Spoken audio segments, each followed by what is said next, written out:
I inherited $28 million from a grandmother I barely got to say goodbye to. Before I could even tell my own husband the news, I walked into the bank to confirm the transfer. The officer looked at her screen, then looked back at me with pity in her eyes. She said, "Ma'am, I'm sorry, but our records show you've been divorced since March." I laughed because that was insane. My husband and I were still married, still living together, still sharing a bed. Except she wasn't wrong. She turned the monitor toward me, and I saw my own signature on divorce papers I never signed. My husband had filed for divorce 3 months earlier, forged my name, hidden the paperwork, and waited. He knew about the inheritance before I did, and in that moment, sitting in a cold bank office in Charleston, South Carolina, I finally understood that the man I loved for 11 years had been counting down the days until my grandmother died. My name is Rachel Bennett, and this is the story of how I found out my husband married me for money that hadn't even existed yet, and what I did to make sure he never saw a single dollar of it. If stories about family betrayal and quiet, satisfying justice keep you glued to your screen the way they keep me, hit subscribe before we go any further, because you are going to want to see how this ends. Let me back up, because you need to understand who I was before all of this, so you understand exactly how far I fell and exactly how far I climbed back. I grew up in a small town outside Asheville, North Carolina, raised mostly by my grandmother, Eleanor Whitfield, after my parents died in a car accident when I was 9 years old. My grandmother never talked about money. She lived in a modest brick house, drove a 14-year-old Buick, clipped coupons, and reused tinfoil like it was a family heirloom. I had no idea, not even a hint, that she had spent 40 years quietly building a real estate portfolio across 3 states, along with a stake in a manufacturing company her late husband had co-founded. To me, she was just Grandma Ellie, the woman who braided my hair before school and taught me to balance a checkbook before I was even a teenager. She raised me with 2 rules that she repeated so often I could recite them in my sleep.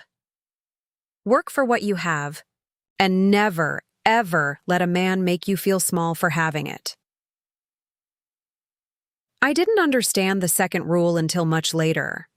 I met my husband, Derek Coleman, when I was 26, working as a marketing coordinator at a mid-sized firm in Charlotte. Derek was charming in that effortless way that should have been a warning sign instead of a comfort. He worked in commercial real estate, always dressed sharp, always had a story about some deal he almost closed. He pursued me hard in the beginning, flowers at my office, handwritten notes, remembering small details I mentioned once in passing. I fell for him the way you fall for someone when you've spent your whole life being cautious, and suddenly someone makes you feel chosen. We got married when I was 29, a small ceremony at my grandmother's church, 70 guests, nothing extravagant. My grandmother sat in the front row in a lavender dress, and I remember she hugged Derek a little too long during the reception, and later that night she pulled me aside. She said, "He's got a hungry look in his eyes, Rachel. Watch that." I told her she was being paranoid. I was wrong to dismiss her, but I didn't know it yet.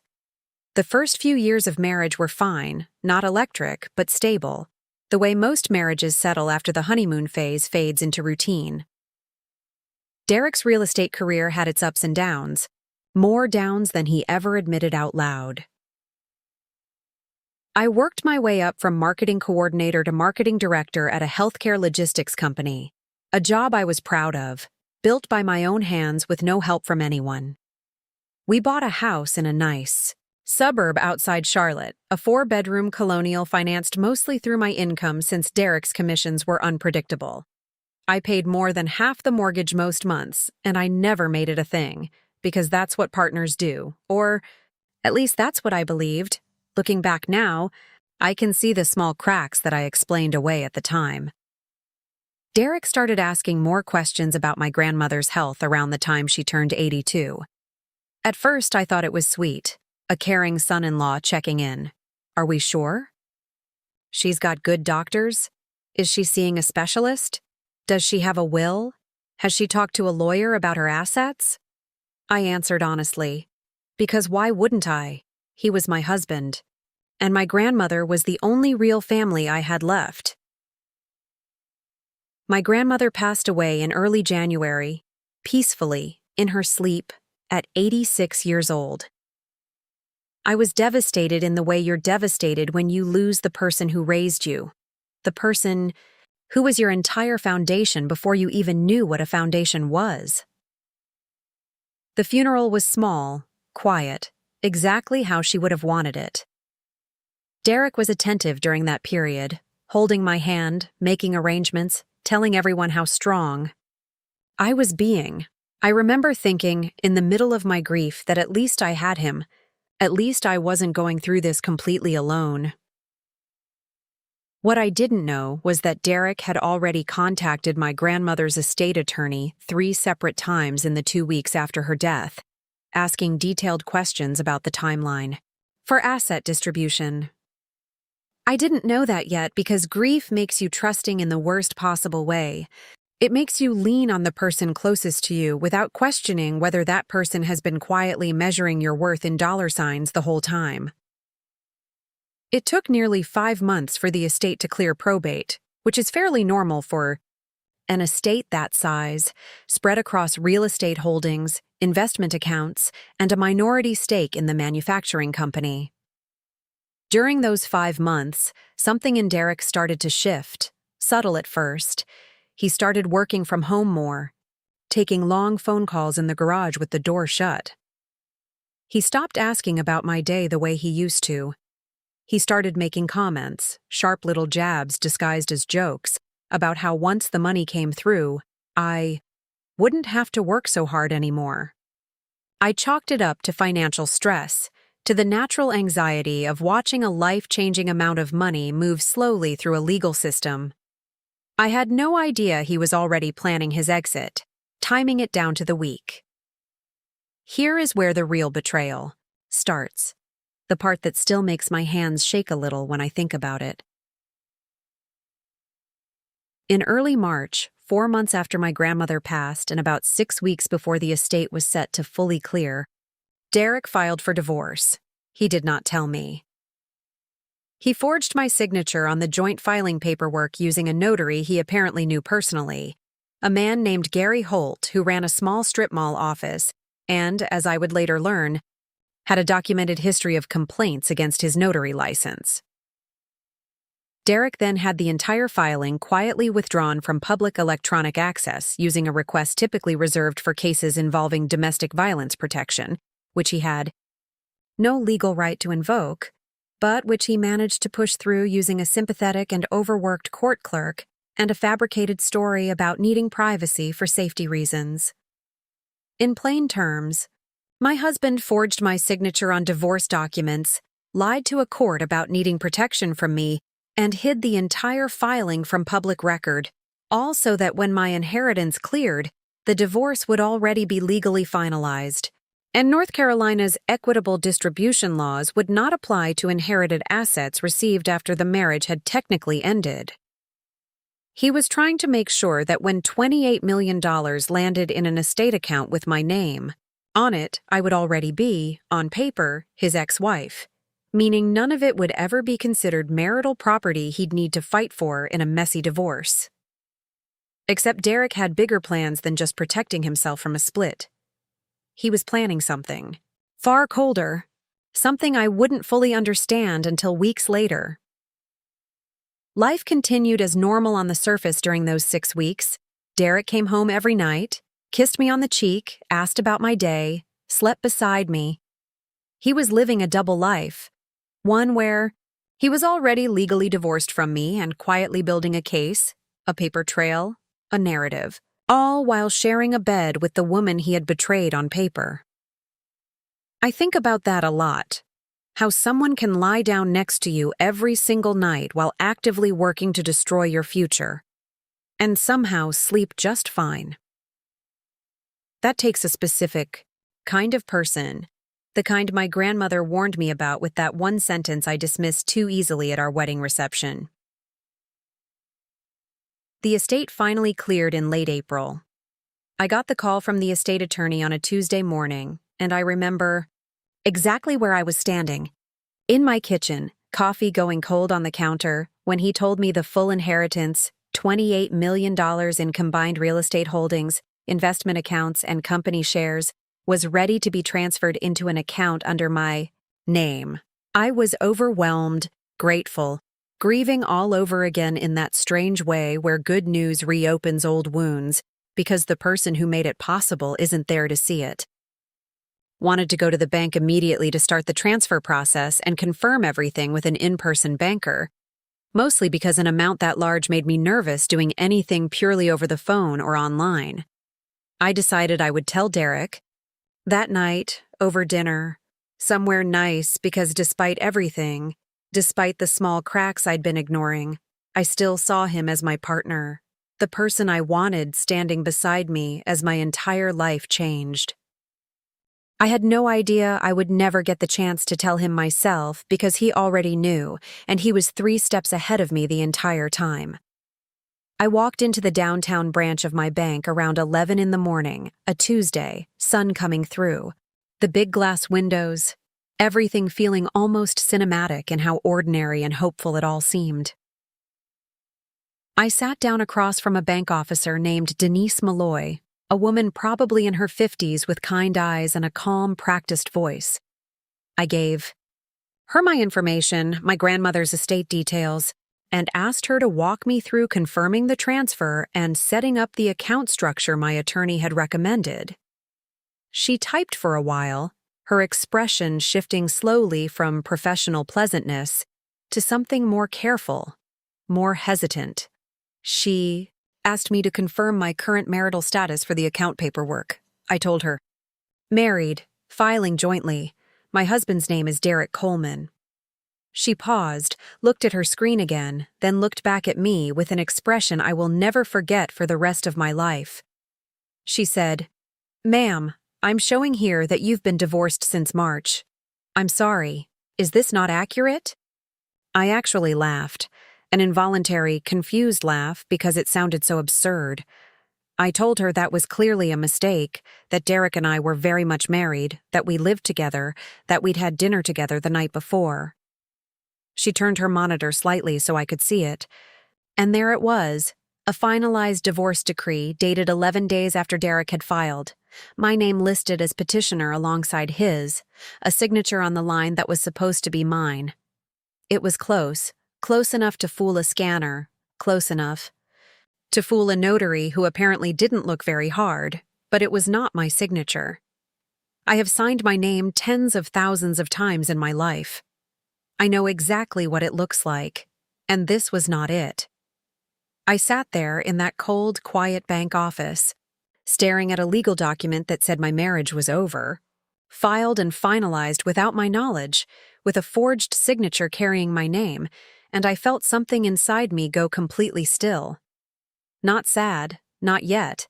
That would come later, in waves, at 3 in the morning for weeks afterward. In that exact moment, sitting across from Denise Malloy, I felt cold, clear, focused, like my entire body had switched from grief mode into something closer to survival mode. I asked her, very calmly, if she could print me a copy of that decree. She could see something was very wrong, and to her credit, she didn't ask a single unnecessary question. She just printed it, slid it across the desk, and told me to take whatever time I needed. I want to be honest with you about what the next 48 hours felt like, because I think it's important. And because so many of you watching this have probably felt some version of this same gutting realization about someone you trusted completely. I drove home in a fog, that decree sitting on the passenger seat like it was radioactive. Derek wasn't home yet, still at the office or wherever he actually was. I honestly didn't know anymore what was real. I sat at our kitchen table for 3 hours, just staring at that piece of paper, running through every conversation, every small comment, Every late-night phone call in the garage, every subtle shift in his behavior since my grandmother's health had started declining, and piece by piece, it all clicked into a picture I did not want to see but could no longer unsee. He had planned this, not impulsively, not out of some sudden crisis, but methodically, patiently, over months, timed perfectly to the exact week my inheritance would clear. When Derek finally walked in that evening, cheerful, kissing me on the cheek like nothing in the world was wrong, I felt something close to nausea watching him perform normalcy so effortlessly. I didn't confront him immediately. I want to be clear about that, because I think it matters for understanding who I am and how I chose to handle what came next. My grandmother's other lesson, the one about never letting a man make you feel small, came back to me that night with a kind of clarity I'd never experienced before. I realized that if I confronted him right then, emotional, blindsided, angry, he would have time to explain it away, to gaslight me, to soften it into some kind of misunderstanding while quietly covering his tracks even further. So instead, I made a decision that would define the next several months of my life. I decided I was not going to react, I was going to investigate. The next morning, I called my grandmother's estate attorney, a sharp, no-nonsense woman named Patricia Reyes, who had handled Whitfield family legal matters for over 20 years, and who, frankly, did not seem the least bit surprised when I told her what I'd found. She told me something that made my stomach drop even further. She said Derek had contacted her office multiple times over the past several months, asking pointed questions about the exact timeline of the estate clearing. Questions that, at the time, she'd assumed were simply a concerned spouse trying to plan financially. In hindsight, she said, it looked a lot more like someone gathering intelligence. Patricia recommended I bring in a forensic document examiner immediately to formally verify the signature discrepancy, and she connected me with a family law attorney named Marcus Whitfield Ortega, no relation to my grandmother despite the shared last name, who specialized in exactly this kind of situation. Marcus was calm, methodical, and within our first meeting, laid out exactly how serious what Derek had done actually was, not just morally, but legally. Forging a signature on a legal court document is not a minor offense. It is a felony in most jurisdictions, including North Carolina, and depending on how the case was pursued, it could fall under fraud, forgery, and potentially even filing false statements with a court, especially given the fabricated safety concerns Derek had allegedly used to get the filing sealed from public record. Marcus explained that we had two separate but connected paths forward. The first was criminal, reporting the forged signature, and the fraudulent court filing to the appropriate authorities, which would trigger an investigation independent of anything I did personally. The second was civil, contesting the divorce decree itself as invalid due to fraud, which, if successful, would essentially undo it entirely, meaning legally Derek and I would still be married, at least until I chose otherwise on my terms, with the inheritance properly, protected under whatever agreements I decided to put in place. Marcus was very clear about something that stuck with me. He said, "Rachel, right now, he thinks he's already won. That's your advantage. Use it." I decided not to say a single word to Derek about what I knew. Not yet. For the next several weeks, I played the part of the oblivious, grieving, loving wife, while quietly building a case with Marcus and a forensic examiner brought on to formally analyze the signature and the notary stamp used on the filing. It was, without question, one of the hardest performances of my entire life, sitting across the dinner table from a man I now knew had forged my identity to secure my inheritance for himself, and smiling and asking about his day and letting him believe he was still 3 steps ahead. But every single night, after he fell asleep, I worked. I pulled bank statements. I found a second phone bill hidden in a drawer in the garage, under a stack of old real estate listings, a phone I never knew existed, with dozens of calls to a number that, when I looked it up, belonged to a woman named Ashley Grant, a 29-year-old event planner Derek had apparently been seeing for at least 8 months. That discovery, honestly, almost broke the calm I'd been holding on to so carefully. It wasn't just financial betrayal anymore. It was the full picture, an affair running parallel to a forged divorce, all engineered around the exact timing of my grandmother's death and my inheritance clearing. The forensic document examiner confirmed within 2 weeks what I already knew in my gut, that the signature on the divorce filing was not mine, that it showed clear signs of tracing and digital manipulation consistent with forgery, and that the notary stamp used belonged to Gary Holt, the same notary whose license, we discovered, had already been under a pending state review for 2 prior complaints involving improperly witnessed signatures. Marcus filed a motion to set aside the divorce decree based on fraud upon the court, along with a formal report to the district attorney's office regarding the forged document and the fraudulent domestic violence privacy request Derek had used to seal the filing from public record.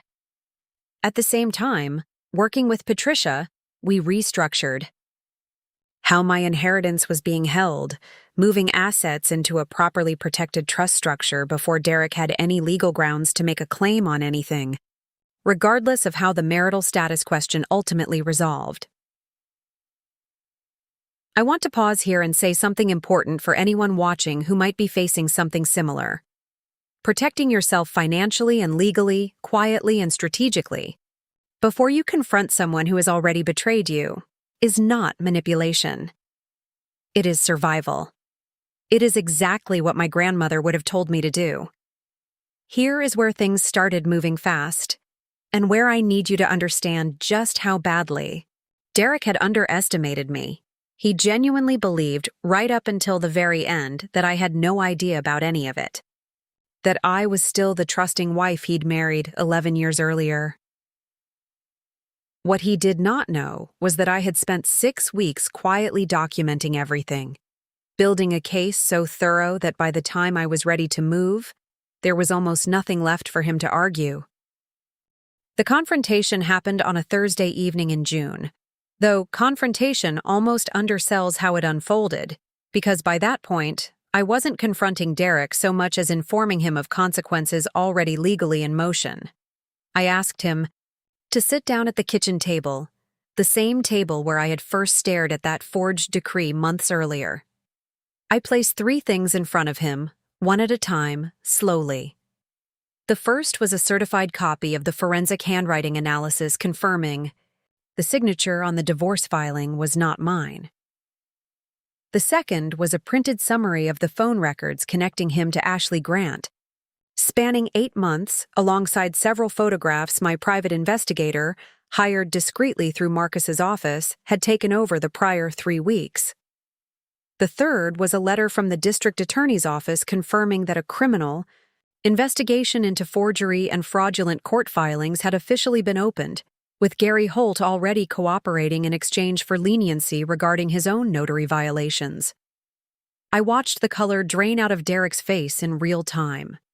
He tried, at first, to deny it, to twist it, to claim I was misunderstanding something, that there had to be some explanation. But you cannot explain away a certified forensic handwriting report. You cannot explain away 8 months of phone records and photographs, and you especially cannot explain away a district attorney's investigation already underway. He shifted, as people like Derek always do, from denial to anger, raising his voice, telling me I was overreacting, that whatever happened between him and Ashley was complicated, that the divorce filing was just him protecting our future, which was, in itself, an almost unbelievable thing to say out loud to my face. I let him finish. I didn't raise my voice once. I told him, calmly, that the divorce decree had already been filed for reconsideration on grounds of fraud, meaning legally we were still married and that I intended to file for divorce myself, on my own terms.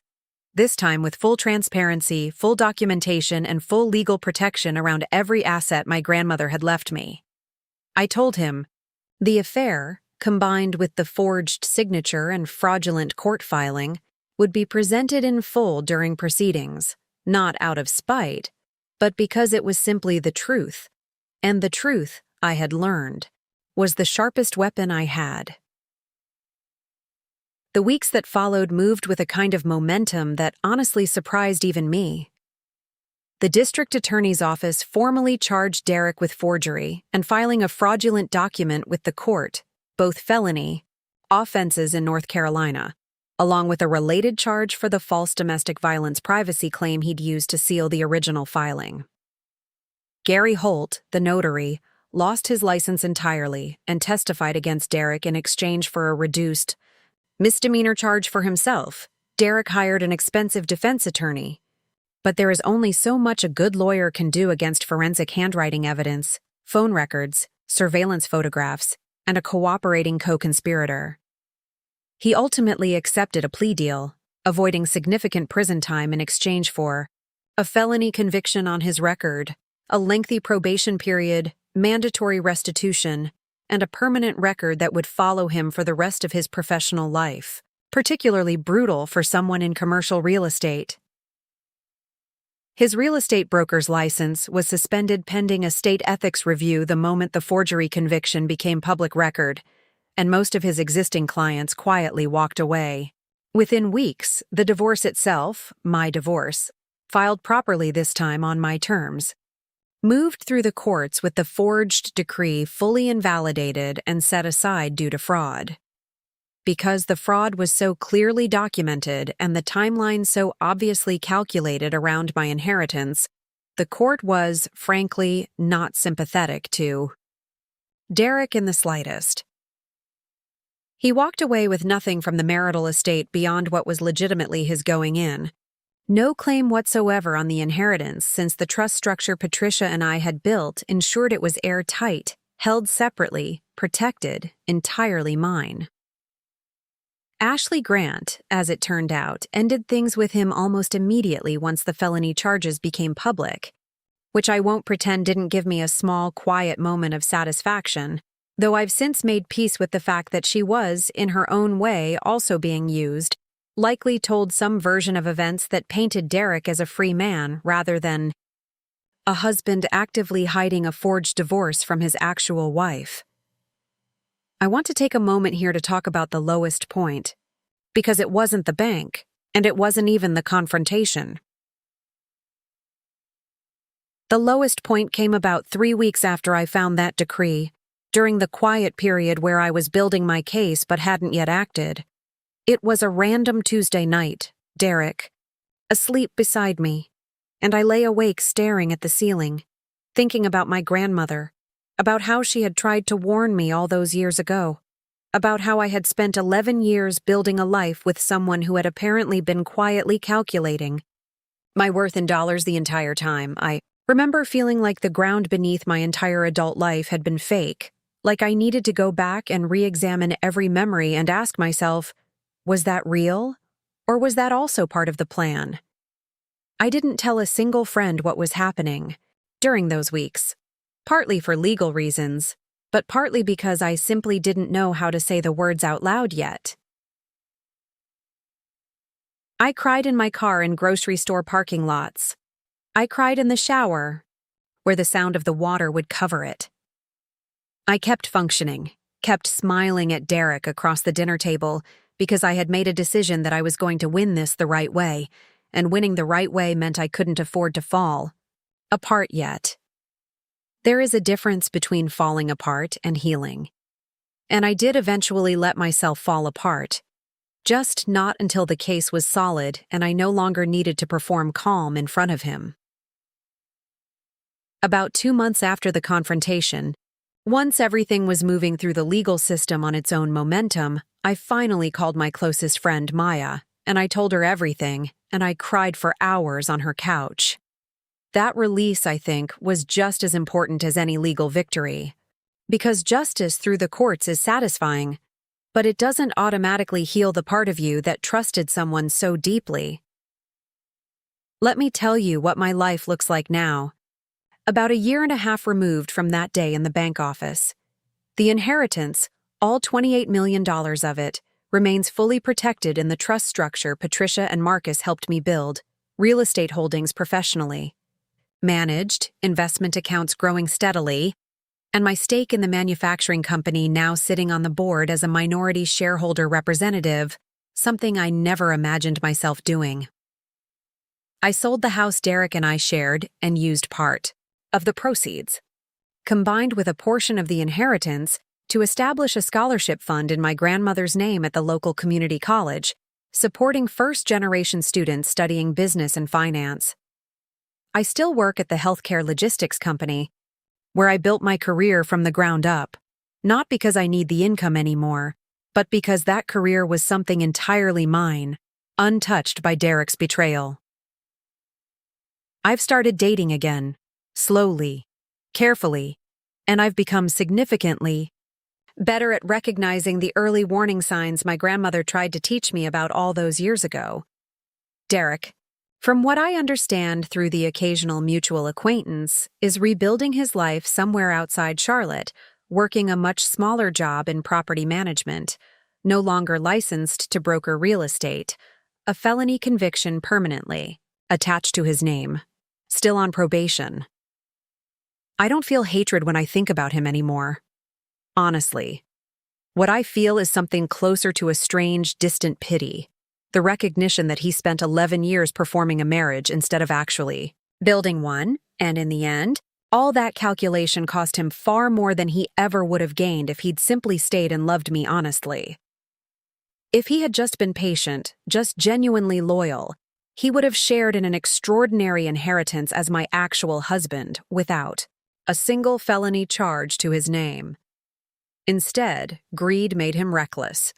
And reckless people always eventually get caught in their own timeline. I think about my grandmother almost every single day, especially in board meetings for the manufacturing company she quietly built her stake in. Meetings where I can practically hear her voice reminding me to read every line of every document before I sign it. I think about her lesson, work for what you have, and never let a man make you feel small for having it. And I understand now that she wasn't just talking about Derek specifically. She was talking about anyone who might try to make me feel guilty for the life I've built, the money I inherited, or the boundaries I've learned to hold. I am not a bitter person because of what happened to me. If anything, I am clearer and more grounded than I have ever been in my entire life. If there is one thing I want anyone watching this to take away from my story, it's this. Betrayal often hides behind patience, behind kindness that seems consistent, behind someone who says all the right things at exactly the right moments. But truth, backed by documentation, by evidence, by calm and strategic action instead of impulsive emotional reaction, will always eventually surface. You don't have to scream to win. Sometimes the most powerful thing you can do is stay quiet, stay smart, gather everything you need, and let the truth do the heavy lifting for you. My grandmother spent her whole life quietly building something extraordinary without anyone realizing it. And in the end, that same quiet strength is exactly what she left me. Not just in $28 million, but in a lesson that saved my entire future. Thank you so much for listening to my story all the way through. If you believe that patience and truth are more powerful than revenge built on anger, let me know in the comments. And if this story moved you even a little, please consider subscribing because there are so many more stories like this one still to tell. Take care of yourselves, trust your instincts when something feels off, and remember, the truth always finds its way to the surface, eventually.